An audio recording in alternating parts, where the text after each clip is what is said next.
అమెరికాలోనూ తెలుగోళ్ల scam. లోన్లిచ్చే సంస్థ నుంచి కోట్లు కొట్టేసిన తానా ప్రతినిధులు.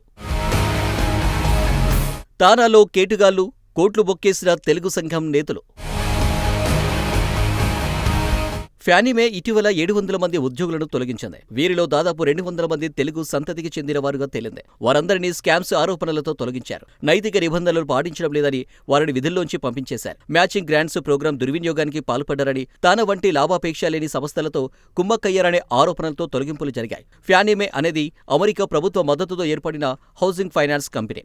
గృహ రుణాలను మరింత అందుబాటులోకి తేవడం దీని ఉద్దేశం. ఇది మార్కెట్లో ఉన్న గృహ రుణాలను కొనుగోలు చేసి వాటిని ప్యాకేజీలుగా మార్చి మదుపర్లకు విక్రయిస్తుంది. దీని వలన బ్యాంకులు కొత్తగా రుణాలిచ్చే సామర్థ్యం పెరుగుతుంది. అందువల్ల మధ్యతరగతి, తక్కువ ఆదాయ గల వ్యక్తులకు గృహ రుణాలను అందుబాటులోకి వస్తాయి. ఈ సంస్థ తొలగించిన 700 మందిలో ఎక్కువ మంది నైతిక కారణాలతోనే పంపించేశారు.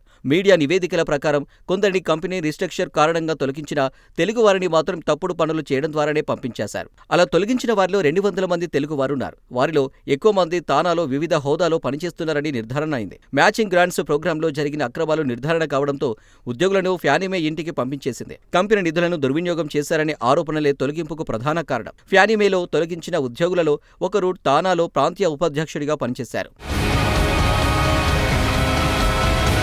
ఇదే తరహాలో ఈ ఏడాది ప్రారంభంలో కుపెర్టినో కేంద్రంగా ఉన్న మరో దిగ్గజ సంస్థ యాపిల్ పలువురు ఇండియన్ మూలాలున్న వారిని కంపెనీ తొలగించింది. ఫ్యానీమేలో జరిగినట్టుగానే ఉద్యోగులు గ్రాంట్-ఇన్ 7 ప్రోగ్రాంను వ్యక్తిగత లాభం కోసం ఉపయోగించుకున్నారని తేలింది. జనవరి 2025లో యాపిల్ సుమారు 100 మందిని తొలగించగా వారిలో ఎక్కువ మంది తానాకు చెందినవారేనని తేలింది. మ్యాచింగ్ గిఫ్ట్ ప్రోగ్రాం ద్వారా ఉద్యోగుల దానం చేసిన మొత్తానికి సమానంగా సంస్థ కూడా నిధులు అందిస్తుంది. ఉద్యోగి అర్హత పొందిన చారిటీలకు ఎంత మొత్తం దానం చేస్తే యాపిల్ అంతే మొత్తాన్ని అదనంగా ఇస్తుంది. ఈ నిధుల చెల్లింపులో కొందరు కక్కుర్తి పడ్డట్లు యాపిల్ నిర్ధారించింది. డిసెంబర్ 2024లో శాంటా క్లారా కౌంటీ జిల్లా అటార్నీ కార్యాలయం ప్రకటనలో తెలిపినట్లుగా యాపిల్లోని పనిచేసిన 6 భారతీయేతర ఉద్యోగులపై మోసం కేసు నమోదైంది. దానం చేయకుండానే చేసినట్లుగా కొందరు మోసం చేసి యాపిల్ సంస్థను మోసం చేసినట్లు నిర్ధారించారు. 2018 జూలై 1 నుండి 2021 ఏప్రిల్ 6 వరకు చేసిన ట్రాన్సాక్షన్స్ సుమారు $152,000 మిస్యూజ్ చేశారని తేలింది. దాదాపు $1,00,000 విలువైన దానాలను ఫేక్ ట్యాక్స్ డిడక్షన్లుగా చూపించారని అధికారులు గుర్తించారు. యాపిల్ నుండి వచ్చిన మ్యాచింగ్ ఫండ్స్ ను తానే ఉంచుకున్నాడని ఒక ఉద్యోగి చెప్పడం కూడా విశేషం.